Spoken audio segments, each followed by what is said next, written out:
Ahora, uno que sí estuvo ahí al momento diciendo que daba todo su apoyo fue el presidente de Venezuela, Nicolás Maduro. Sabemos que lo que dicta Cuba es lo que hace Venezuela y viceversa. Sabemos que la sociedad venezolana está enfrentando una realidad muy triste, muy dolorosa, producto de que son la copia fiel de lo que ha sido el castrismo, ese sistema destructor que es como un cáncer que se extiende por toda Latinoamérica. Por eso tenemos que estar vigilantes y pendientes de que eso no se extienda en esta gran nación, como están alertando observadores y personas que están pendientes de cuál es la realidad de la democracia de este país. No lo digo yo, lo dice gente que opina y que se dedica a conocer y estudiar sobre este tema. Yo quiero hablar con alguien que es una de esas personas a las que me refiero, que está pendiente de las noticias, pendiente también de cómo se desarrolla la realidad de Venezuela, y es precisamente el analista político Vladimir Kissinger, comunicador que cada día pues, nos regala también un espacio que quiero que les reiteres a nuestra audiencia, después de darte los buenos días, Vladimir, les reiteres el nombre de este espacio y cómo pueden verte a través de las redes sociales. Gracias, mi querida Maite, pues contentísimo de estar acá y compartir contigo, compartir con toda tu audiencia. Y sí, muchas cosas están ocurriendo acá que vale la pena discutir, y no solamente a través de mi espacio que se llama América Noticias, sino a través de esta delicia de espacio matutino, La Maquinita. Les confieso que no solamente estoy acá como invitado, sino que soy un asiduo fanático de todo lo que están generando en términos de contenido el equipo de producción de La Maquinita, por supuesto liderado por ti, Maite. Te agradezco muchísimo, Vladimir, y antes de entrar en materia, quiero preguntarte cómo está tu salud. El primer día de este programa, pues abrimos nuestros comentarios y nuestro análisis político precisamente contigo. Tú estabas enfrentando el coronavirus en ese momento. Quiero saber cómo te encuentras, cómo está la familia. Sí, bueno, mucho mejor, gracias a Dios. Gracias a ustedes también por estar atentos a cómo venía evolucionando. 15 días, no es fácil, el coronavirus no es juego. A uno piensa que no le va a tocar hasta que te da, y aunque hemos escuchado 1000 veces que a los jóvenes no tienen sintomatología o no hay complicaciones, pues déjeme decirle la cosa seria.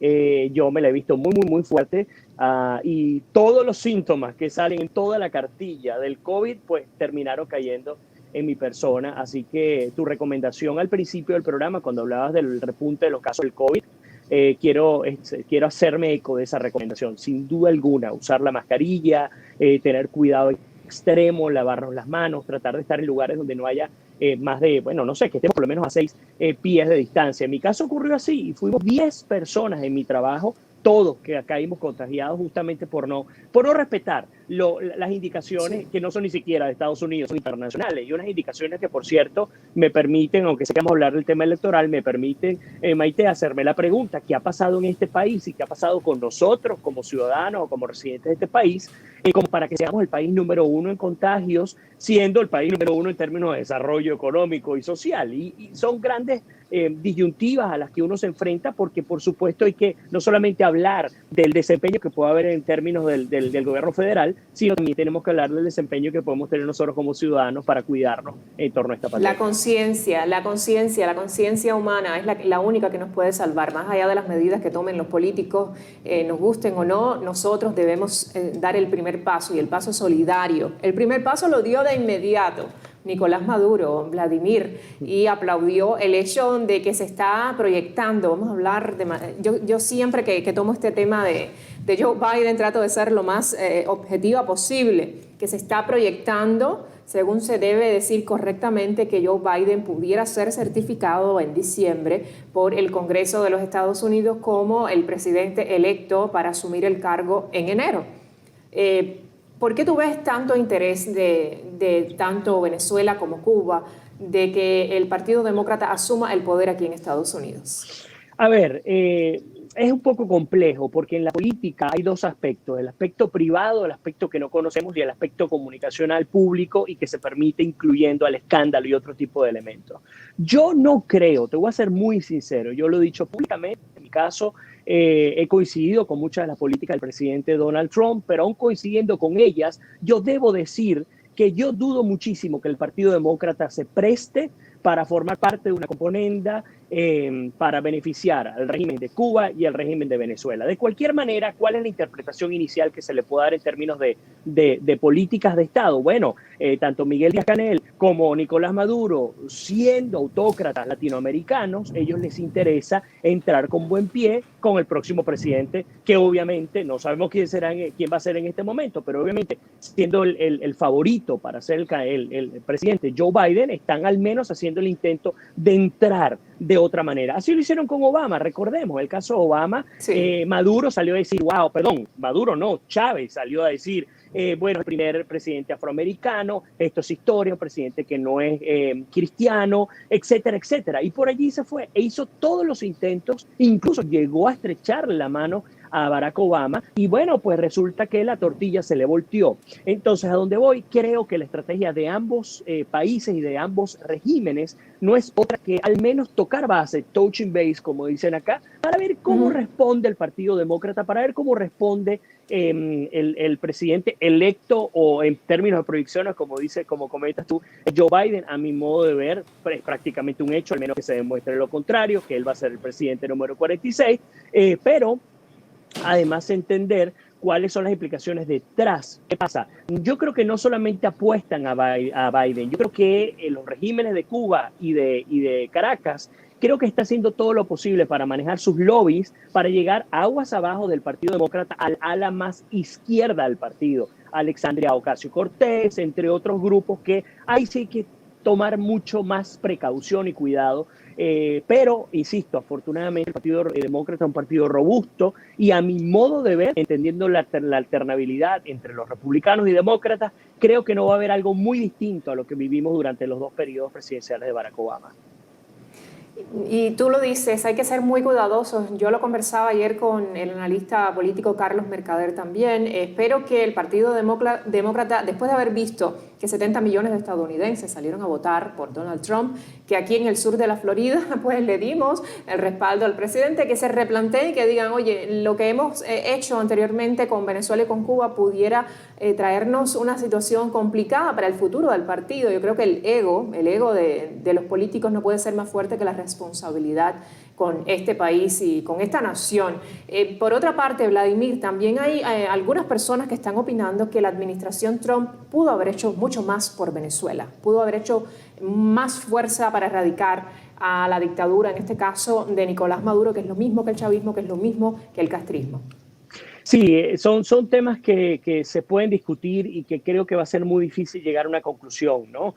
¿A dónde voy? El tema de la política internacional de Estados Unidos es un tema geoestratégico que depende de muchos elementos y muchos factores. Si yo me voy a términos de riesgo fundamental, real, pues obviamente tengo que concentrarme más en Rusia, en China, en Irak, en Irán, en Corea del Norte, en Siria, entre otros países. Estoy hablando como Estados Unidos. Como doliente venezolano, yo también opino lo mismo.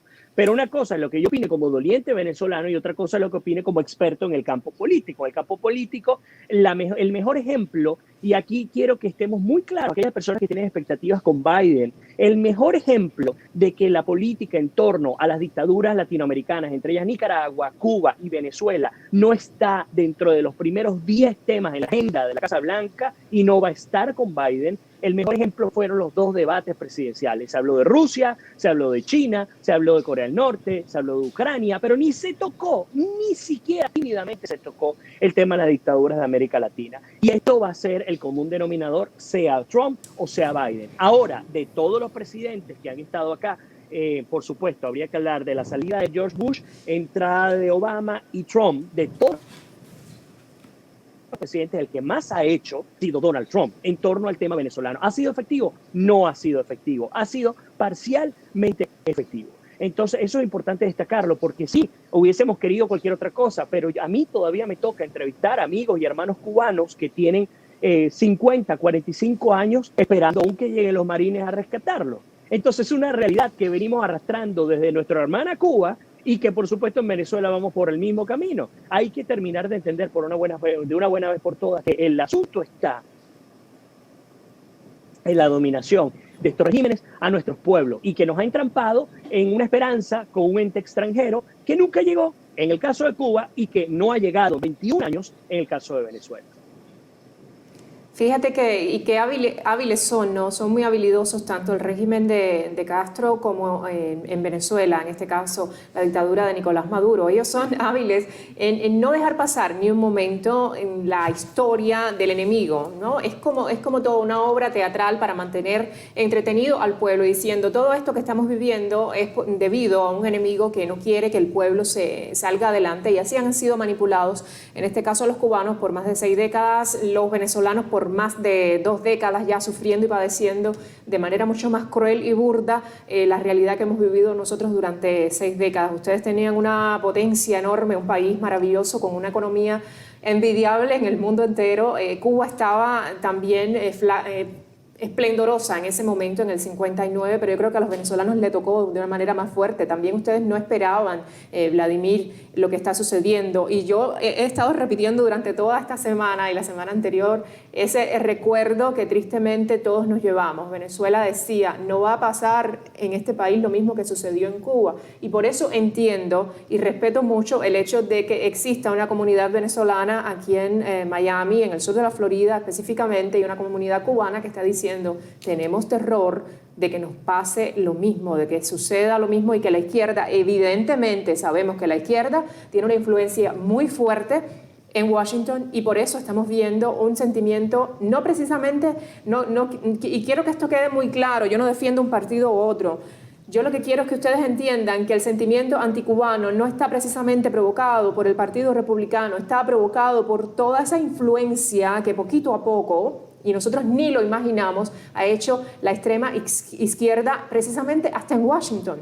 Vemos organismos, instituciones, gente que tiene cargos que no quieren saber del tema cubano, que un poco como relegan a hablar de eso. Y entonces, por esa razón, estamos viendo que el voto ha sido para el presidente Donald Trump. La gente tiene miedo y es lógico. Claro, y es interesantísimo el fenómeno social. Sabes que una de las cosas que he pensado en función de una tesis doctoral es justamente evaluar las respuestas sociales a problemas políticos.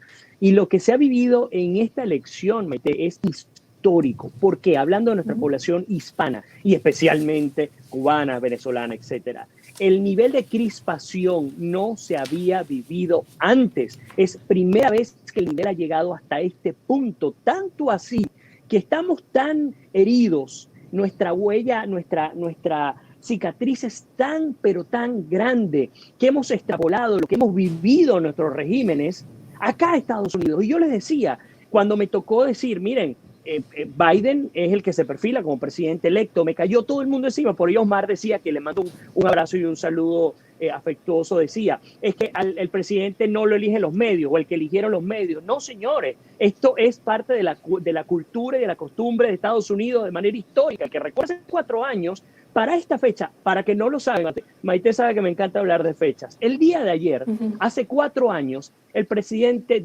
electo, Donald Trump, electo en noviembre, y en diciembre cuando finalmente es proclamado, ¿cierto? Bueno, ya era presidente electo, él se fue a reunir con Barack Obama en la Casa Blanca, noviembre 16, 2016. Busquen los números, en eso yo soy bueno. Vayan y vean las fechas. Entonces, para aquella época, eran las 3 de la mañana de aquel primer martes de noviembre, hace 4 años, y los medios dieron por ganador al presidente electo Donald Trump hace 4 años. Los medios toman la data electoral y la publican. Si se llega a más de 170 colegios electorales, se da por sentado. No es que salen a inventar números, y no es que los estoy defendiendo. Los medios han tenido, Maite, un desempeño muy pobre, muy vergonzoso, muy parcializado. Esta gente, hay que sentarse y hay que decir, señores, o somos un partido político o somos un medio de comunicación. Eso es un estudio y un análisis aparte. Sin embargo, dejando esa crítica allí, no sacándola, dejándola sobre la mesa, también hay que entender el otro lado. Estamos a un nivel que, por ejemplo, en nuestro caso que somos periodistas independientes y vamos y publicamos, mire, tiene más de 170 votos el señor, va a ser el presidente electo. Bueno, entonces ya asumen con un comunista disfrazado, que Y es parte de lo que nos toca a nosotros también educar y decir, señores, vamos a echar nuestra historia para atrás y nos vamos a dar cuenta que los medios siempre en la primera semana de las elecciones han dado al ganador. No son los que proclaman, no son los que nombran. Al fin y al cabo, en diciembre es que se decide y se determina si es o no es, pero esto es parte de la cultura, no es nuevo, no es producto de la izquierda. Ahora bien, y cierro la idea porque sé que el programa es largo y súper nutrido.